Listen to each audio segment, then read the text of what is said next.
Hey everybody, welcome to week two. Okay, now we're getting into the meat of the class. We had a great last week where we were kind of introducing ourselves and kind of getting to know each other a little bit and kind of better understanding what the class is going to be all about. Now we're going to get into the specifics, and we're going to start this week with resumes. Now, some of you have probably already written resumes. Maybe in the first social class, maybe you've had a resume that you've been using for some time.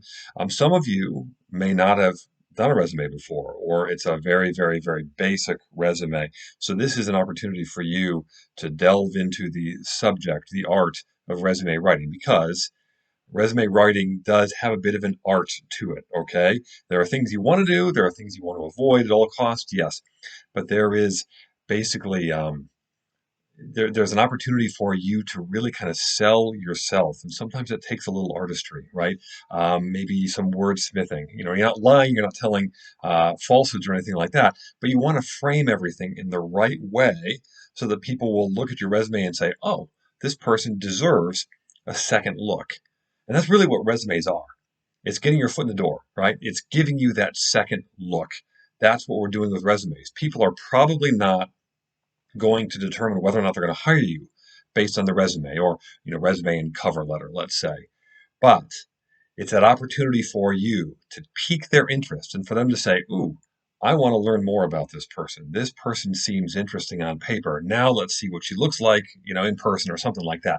So that's why there is kind of an artistry to how resumes are done. Now, don't assume that that means you need to be very artistic and very creative. That's not what I mean, but you just need to be intentional about how you organize things, about how you say things about yourself, about how things look on the paper. Okay?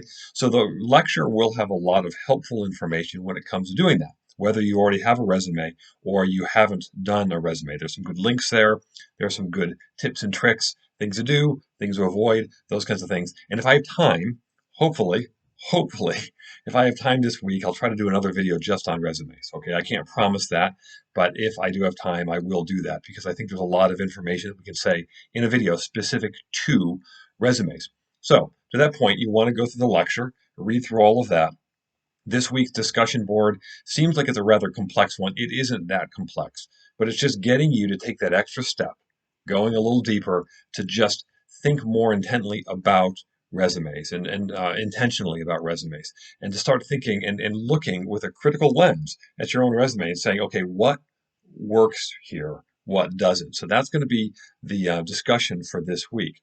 There's also going to be a career plan, career prep assignment. You're going to see a couple of these this term. This is just one of them where you're going to reach out to career services. You're going to do a little bit of independent research on your area of specialty, right? Your major and where you're going to be going career wise. And then you're going to post that. It's not, don't overthink it, okay? Don't overthink it. Just try to get started with that as early as you can so you have enough time to have somebody at career services reach out to you and give you some tips. There's also going to be a reflection. The reflection is really, broadly speaking, on the resume writing process. Kind of what have you learned? What do you want to do? What do you not want to do? What mistakes have you made in the past? What kind of new information has come to light this week? Those kinds of things.